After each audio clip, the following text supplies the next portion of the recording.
मान्यवर काशीराम साहब जी की जयंती के इस अवसर पर काशीराम साहब जी के जीवन परिचय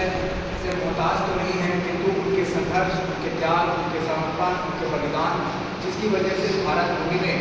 बहुजनों के लिए एक राजनीति का अवसर उन्होंने प्रदान करके गए। एक ऐसी पार्टी, एक ऐसा प्लेटफॉर्म उन्होंने दे करके गए कि निम्न से निम्न वर्ग का व्यक्ति और कुछ अलग छत्तीसगढ़ में इतिहास बहुजन समाज पार्टी के द्वारा लिखा जाएगा।